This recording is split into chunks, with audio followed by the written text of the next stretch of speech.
There was once a city so magnificent, so wealthy, and so powerful that it stood as a beacon of civilization for over 1,000 years. Constantinople, the heart of the Byzantine Empire, was a fortress of culture, knowledge, and strength. But in 1453, this great city fell to the Ottoman Turks, and with it, the Byzantine Empire crumbled into the dust of history. How could a city so fortified, so strategically positioned, with walls that were said to be unbreakable, suddenly fall? Was it truly the inevitable march of history, or was there something else at play? Could it be that the fall of the Byzantine Empire was not just a random event, but a carefully orchestrated plan?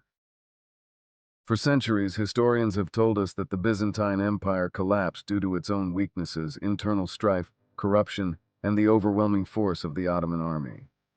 But what if that's only part of the story?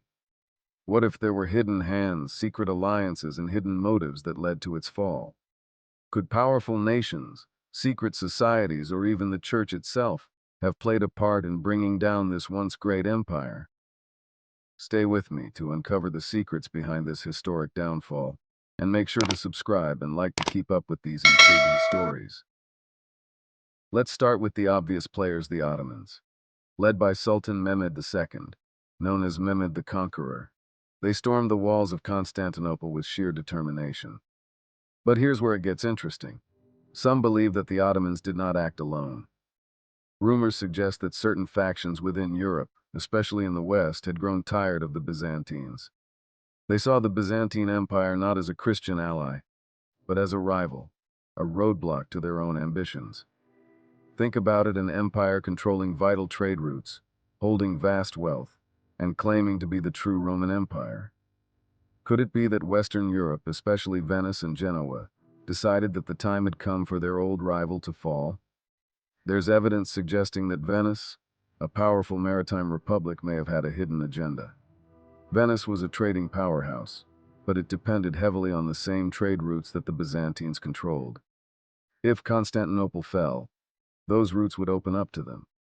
In the years leading up to the fall, Venetian merchants were given special privileges in Ottoman lands.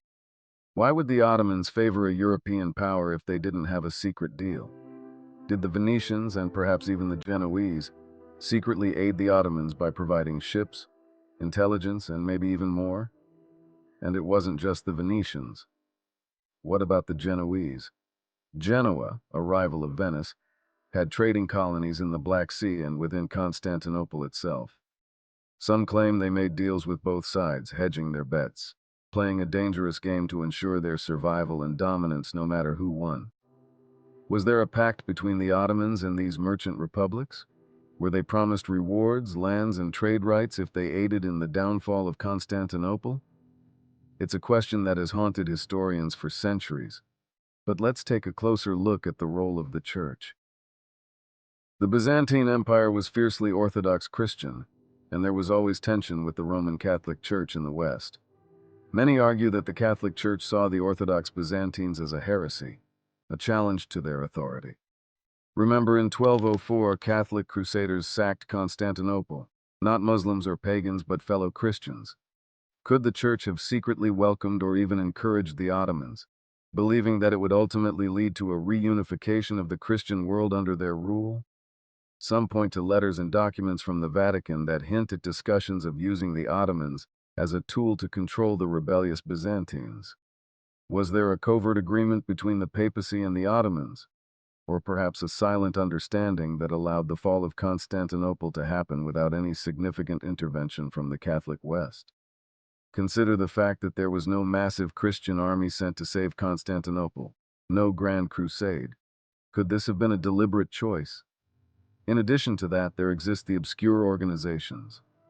Some people believe that influential organizations, such as the Knights Templar or even the enigmatic Priory of Sion, had their own motivations for wishing the Byzantine Empire to fall apart. It is stated that the Templars harbored resentment towards Constantinople after they were expelled from the city in the year 1204. In order to bring about the downfall of the Byzantines, were they in the background, orchestrating the events that were taking place? Others discuss the Illuminati, a fabled secret society that is thought to have exerted influence over significant events that occurred around the world from behind the scenes. Is it possible that they viewed the Byzantine Empire as a potential obstacle to their aspirations of establishing a new global order? There are many who believe that they had infiltrated both the Western courts and the government of the Ottoman Empire, playing both sides in order to accomplish their enigmatic objectives. As for the Byzantines themselves, what are their thoughts? There is a possibility that there was a betrayal from within. Some people believe that the Byzantine Emperor Constantine XI was betrayed by his own people. They believe that high-ranking officials and nobles were covertly talking with the Ottomans, with the intention of handing over the city in exchange for wealth, power, or safety. They spoke about how they had secret meetings, hidden passages, and bargains that were made in the shadows.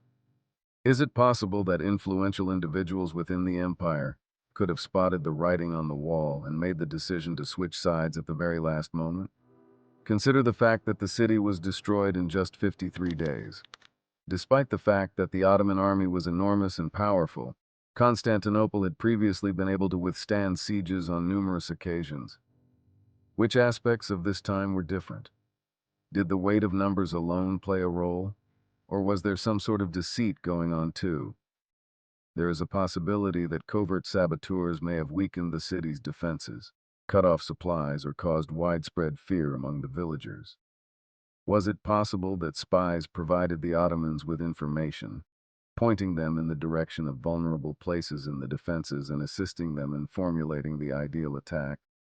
There is also the mystery surrounding the enormous cannon, which was a superweapon that was constructed by an engineer from Hungary named Urban. The walls of Constantinople were successfully breached with the assistance of this cannon. Nevertheless, here is the peculiar part. Urban initially offered his services to the Byzantines. Due to the fact that they were unable to pay his expensive fee, he decided to take his abilities to the Ottomans instead. To what extent, however, was it only about the money? Urban is said to have been a covert spy who worked with invisible powers to bring about the destruction of the city, according to some. They contend that his cannon was not merely a weapon of war, but rather a tool of destiny, created to achieve a covert objective. And let's not forget the enigmatic role of Mehmed II himself. Was he merely a conqueror driven by ambition, or was he part of a larger plan? Mehmed was known for his fascination with ancient texts, secret knowledge, and forbidden books. Some say he was guided by a prophecy, a vision of destiny that compelled him to take the city. Others suggest he was under the influence of powerful advisors who were pulling his strings, guiding him toward a specific goal. As we unravel these threads, one thing becomes clear. The fall of the Byzantine Empire was not just a simple event in history. It was a complex web of intrigue, conspiracy, and hidden motives. From secret deals with European powers, to the mysterious actions of the Church, from covert alliances with merchant republics to the dark influence of secret societies, the story of Constantinople's fall is a tale filled with shadows and whispers, a tale that even today raises more questions than it answers. So, what do you believe? Was it fate, mere chance, or something far more sinister that led to the end of the Byzantine Empire? Were there secret deals, hidden hands, and dark forces working behind the scenes? The truth may be more elusive than we think. But one thing is certain, the fall of Constantinople remains one of the most mysterious and fascinating events in history. And as long as there are questions, there will be those of us who continue to seek answers. So, stay curious, keep questioning, and join us as we uncover more hidden truths. And if you enjoyed this journey into the unknown, don't forget to like, subscribe, and stay tuned for more secrets waiting to be revealed.